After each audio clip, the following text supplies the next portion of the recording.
देश के लोकतंत्र की ऐसी की तैसी हो रही है और सबूत इस बार ट्विटर या पोस्ट व्हाट्सएप यूनिवर्सिटी के नहीं है बल्कि सीधे सुप्रीम कोर्ट के हैं। जी हां, चुनाव आयोग घपलेबाजी, वोट चोरी और लोकतंत्र की खुलेआम लूट का केस इस बार पकड़ा गया है और वो भी किसी राहुल गांधी के प्रेस कॉन्फ्रेंस में ऐसा नहीं हुआ है। ये मामला है मशीन का, वही मशीन जिसे आप लोग लाइन में खड़े होकर बड़े प्यार से दबाते थे और सोचते थे कि अब देश बदल जाएगा और अंदर बैठे कुछ लोग सोचते हैं हाँ बदल जाएगा, लेकिन हमारी जेब और पोजीशन।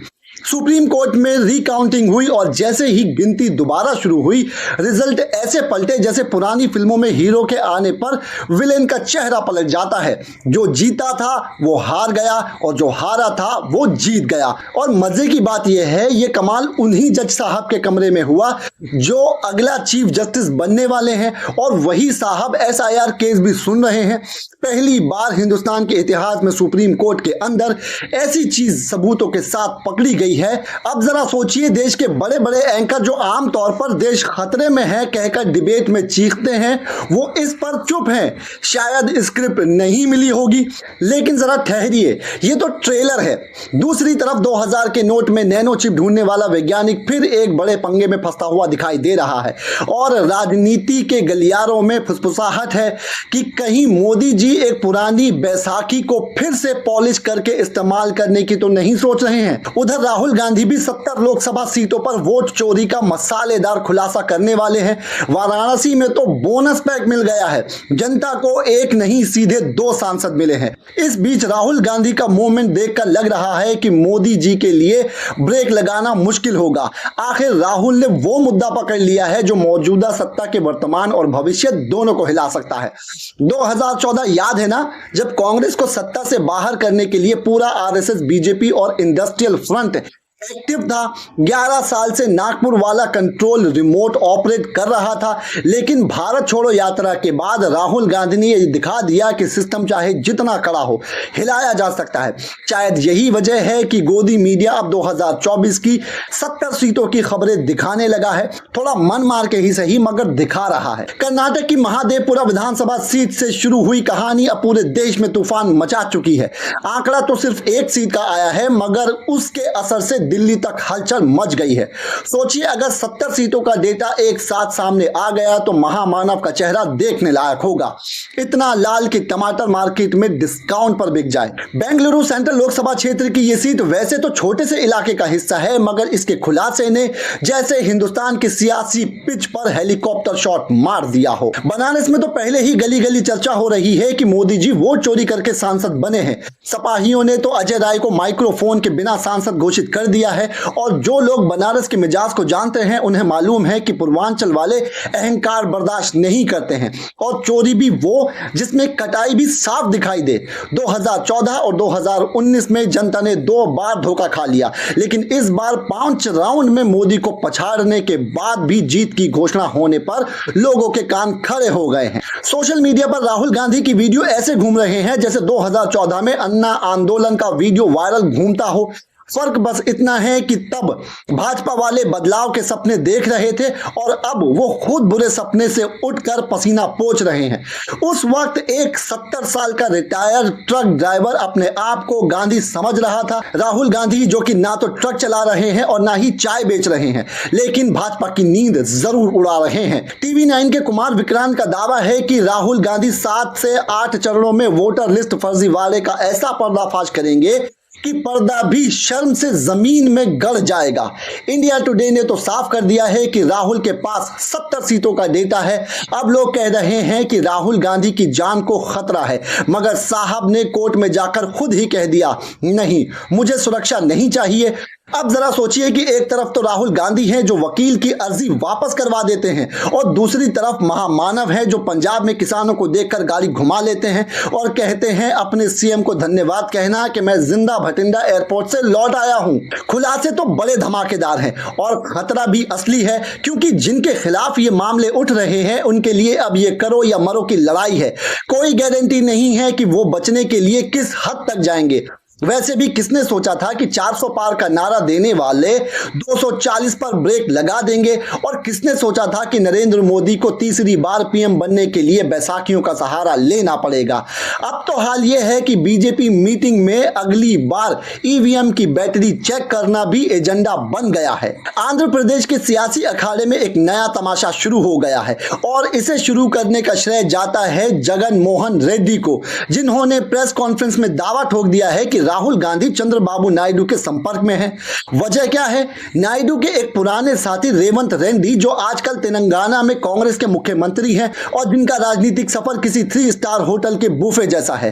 भाजपा से लेकर टीडीपी और कांग्रेस तक हर डिश चखी है। ऊपर से कर्नाटक के deputy CM DK Shivakumar से नायडू की दोस्ती ऐसी है जैसे सियासत में फ्रेंड्स विद बेनिफिट का एडवांस वर्जन हो। लेकिन सवाल यह है कि जगन रेड्डी सच में नायडू गांधी की केमिस्ट्री उजागर कर रहे हैं, या फिर बस मोदी और नायडू के बीच व्हाट्सएप ब्लॉक करवाने की कोशिश कर रहे हैं? क्योंकि अगर इन आरोपों में जरा भी सच्चाई है तो यह महज पॉलिटिकल गॉसिप नहीं है, बल्कि दिल्ली की नींव हिला देने वाली खुराक है। वैसे भी अफवाहों का यह खेल कोई नया नहीं है। जब जगदीप धनखड़ ने इस्तीफा दिया था तब भी दिल्ली के गलियारों में फुसफुसाहट थी कि इसमें नायडू का हाथ है। अब देखिए जरा, मोदी सरकार इमरजेंसी की बातें तो खूब करती है, लेकिन धनखड़ साहब के मुंह पर जो परमानेंट टेप चिपका दिया गया है वो देखकर तो इंदिरा गांधी की आत्मा भी कह दे, वाह बेटा मुझसे भी आगे निकल गए। धनखड़ साहब ने चाटुकारिता में नए योगासन गढ़ डाले थे, मगर खराब स्वास्थ्य के बहाने पद छोड़ना पड़ा। और ये कहानी सिर्फ धनखड़ साहब तक नहीं रुकती है।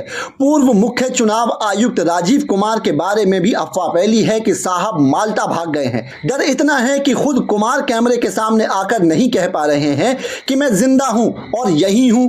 जब दुनिया के सबसे बड़े लोकतंत्र में किसी पूर्व चुनाव आयुक्त के बारे में ऐसी खबरें आए और सरकार से लेकर विपक्ष तक कोई सीना ठोक कर ना कहे कि भाई बंदा यही है, तो समझ लीजिए कि लोकतंत्र का हाल वैसा ही है जैसे अम्मा की पुरानी टूटी हुई चारपाई, कभी भी धड़ाम हो जाए।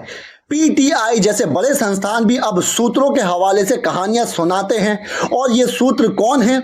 कहीं वही पड़ोस के शर्मा जी तो नहीं हैं जो बालकनी में खड़े रहकर हर गाड़ी का नंबर नोट करते हैं? मोदी जी को अभी भरोसा है कि नायडू पाला नहीं बदलेंगे। आखिर एसआईआर से पहले हर मुद्दे पर उन्होंने मोदी का साथ दिया है, लेकिन जब स्पेशल इंटेंसिव रिवीजन की बारी आई तो टीडीपी ने चुनाव आयोग को लेटर लिखकर कह दिया जल्दी में वोटर लिस्ट के साथ खिलवाड़ मत करना। और अब जगन रेड्डी कह रहे हैं कि नायडू राहुल गांधी के साथ हैं, तो सवाल उठना लाजमी है, क्या सच में नरेंद्र मोदी जी की कुर्सी हिलने वाली है, या फिर से उसी तरह का ड्रामा किया जाएगा जैसे फिल्म के पोस्टर में बाघ दिखाकर अंदर बिल्ली छोड़ दी जाती है? असल मसला तो वही है जो पहली लाइन से लेकर आखिरी तक हवा में तैर रहा है। वो मुद्दा जो मोदी जी की कुर्सी छीन सकता है, मगर हर कोई मुद्दे पर बात करने से ज्यादा दूसरे की चप्पल गिनने में लगा हुआ है। और जनता सोच रही है हम कब फिल्म का असली सीन देखेंगे, ये ट्रेलर कब खत्म होगा। दरअसल नरेंद्र मोदी साहब शायद चंद्रबाबू नायडू को किसी तरह मैनेज कर लें, लेकिन वो उस मुद्दे को मैनेज नहीं कर पाएंगे जिसे राहुल गांधी ने पकड़ लिया है। दरअसल नरेंद्र मोदी शायद चंद्रबाबू नायडू को किसी तरह से मैनेज कर लेंगे, लेकिन वो उस मुद्दे को मैनेज नहीं कर पाएंगे जिसे राहुल गांधी ने मजबूती से पकड़ लिया है। और ये मुद्दा इतना मजबूत इसलिए है क्योंकि इसे किसी नेता ने ऊपर से नहीं तोपा है, ये जनता के बीच से निकला है, सीधे सीधे पब्लिक का प्रोडक्ट, बिना किसी राजनीतिक मैन्युफैक्चरिंग के। ऐसे मुद्दे अगर विपक्ष से किसी नेता के हाथ लग जाएं और उनके सबूत भी थैली भर भर के दिखने लगे तो उसे दबाना उतना ही मुश्किल हो जाता है जितना कि व्हाट्सएप ग्रुप में भेजी गई गलत फोटो वापस लेना। स्पेशल इंटेंसिव रिवीजन को कोर्ट से हरी झंडी तो मिल गई है, लेकिन राहुल गांधी ने खुलासों की ऐसी सीरीज शुरू कर दी है कि अगर नेटफ्लिक्स पर डाल दी जाए तो देश का आधा भाग प्राइम और बाकी आधा भाग पासवर्ड शेयरिंग में लग जाएगा। राहुल गांधी जानते हैं कि संविधान के नाम पर देश की 90% जनता उनके साथ खड़ी होगी। 2024 में मोदी ने इस मूवी का ट्रेलर देख लिया है और अब फुल फिल्म बाकी है। अब कहानी में आते हैं जस्टिस सूर्यकांत, जो देश के अगले चीफ जस्टिस होने वाले हैं। कोर्ट में प्रशांत भूषण ने जब बताया कि राहुल गांधी के खुलासों के बाद इलेक्शन कमीशन ने ड्राफ्ट वोटर लिस्ट में बदलाव किया है तो जस्टिस साहब तपाक से बोले कि उन्हें किसी प्रेस कॉन्फ्रेंस की जानकारी ही नहीं है। अब जनता पूछ रही है, भाई ये होने वाले चीफ जस्टिस हैं या पेंशन पर निकले पोस्टमैन? पत्रकार आवेश तिवारी ने तो साफ साफ कह दिया है कि अगर देश के नेता प्रतिपक्ष जिनके पीछे 100 सांसद खड़े हैं और जो 300 सांसदों की रैली निकाल रहे हैं, उनके इस बड़े खुलासे की खबर चीफ जस्टिस को नहीं है तो फिर योग्यता पर सवाल उठना लाजमी है। लेकिन ऐसा भी नहीं है कि जस्टिस सूर्यकांत को चुनावी फर्जीवाड़े की खबर ना हो। 13 अगस्त को सुप्रीम कोर्ट ने हरियाणा के पानीपत जिले में बुवाना लाग गांव के सरपंच चुनाव में इस्तेमाल हुई ईवीएम और दस्तावेजों की जांच करवा दी और नतीजा यह हुआ कि रिकाउंटिंग करनी पड़ी और खेल उलट गया। जीता हुआ हार गया और हारा हुआ जीत गया। ये अपनी तरह का पहला मामला है और सबसे मजेदार बात कुछ इस तरह है, अमृतकाल में जहां लोकतंत्र की मिठास इतनी ज्यादा हो गई है कि जनता सोच रही है कहीं चीनी में नमक तो नहीं मिला दिया है। जब राहुल गांधी वोट चोरी का आरोप लगा रहे हैं, उसी बीच दैनिक ट्रिब्यून की रिपोर्ट एक दिलचस्प मोड़ देती है। कोर्ट में रिकाउंटिंग के दौरान सुप्रीम कोर्ट की रजिस्ट्रार कावेरी ने दोनों पक्षों के वकीलों की मौजूदगी में गिनती करवाई और पूरी प्रक्रिया की वीडियोग्राफी भी करवाई। और मजे की बात यह है, जिसे आप राजनीतिक कॉमेडी का पीक कह सकते हैं, ये पूरा मामला जस्टिस सूर्यकांत की बेंच के सामने था। उन्होंने 11 अगस्त को खुद आदेश दिया था कि पानीपत के बुवाना लाख गांव में मोहित कुमार को निर्वाचित सरपंच घोषित किया जाए। यानी सुप्रीम कोर्ट के सामने ही ईवीएम से नतीजे पलटने का लाइव डेमो चलाया गया। वरिष्ठ पत्रकार पंकज द्विवेदी ने इसे पंचायत स्तर का ट्रेलर कहा है कि विधानसभा या लोकसभा में बस 10-20 मशीनें सेट करो और सत्ता जेब में डाल लो। राहुल गांधी को यह फिल्म का पूरा स्क्रिप्ट पहले से मालूम है, इसलिए तो उन्होंने बिहार में मृत घोषित किए गए वोटरों को अपने घर चाय पे बुला लिया। अब सवाल यह है कि जो लोग मृत घोषित हो चुके हैं लेकिन दिल्ली में राहुल गांधी के साथ चाय पी रहे हैं, क्या वो नॉन बायोलॉजिकल कैटेगरी में आएंगे या फिर भारत जोड़ो ज़ॉम्बी कैटेगरी में आएंगे? दिलचस्प यह भी है कि लोग सिर्फ चाय ही नहीं पी रहे हैं बल्कि सुप्रीम कोर्ट में खड़े होकर योगेंद्र यादव के साथ गवाही भी दे रहे हैं कि हुजूर हम जिंदा हैं लेकिन हमारा वोट अधिकार गायब है। और ये अधिकार ऐसे ही नहीं छिपाया गया है, इसके पीछे पूरा सिस्टम है जो नागरिकता के सबूत को आधार, राशन कार्ड और वोटर आईडी तक सीमित नहीं मानता है। मुंबई हाई कोर्ट और बाद में सुप्रीम कोर्ट ने साफ कह दिया कि ये नागरिकता के सबूत नहीं है। यानी सिस्टम ये कह रहा है कि आप जिंदा हैं, ये साबित कीजिए, फिर देखेंगे वोट डालेंगे या नहीं डालेंगे। बिहार के एसआईआर मामले में विपक्ष की चिंता किसी कोर्ट के फैसले की नहीं है बल्कि संविधान से मिले नागरिक अधिकार की है, वन मैन वन वोट के सिद्धांत की है। इधर टीएमसी के अभिषेक बनर्जी ने भी ललकार दी है, पहले मोदी सरकार बर्खास्त करो, मौजूदा लोकसभा बर्खास्त करो, फिर पूरे देश में स्पेशल इंटेंसिव रिवीजन करो। उनका आरोप साफ है, मोदी उसी वोटर लिस्ट के दम पर सत्ता में बैठे हैं जिसमें गड़बड़ी साबित हो चुकी है, लेकिन नॉन बायोलॉजिकल महामानव को इससे कोई फर्क नहीं पड़ता। पूर्व चुनाव आयुक्त अशोक भी खुलकर ज्ञानेश कुमार की दलीलों पर सवाल उठा रहे हैं। यानी कहानी यहां खत्म नहीं हो रही है, यह तो सिर्फ इंटरवल है। असली क्लाइमेक्स में या तो संविधान बचेगा या फिर वो संवैधानिक संस्थाएं जो संविधान की हत्या के आरोपी बनाए गए हैं।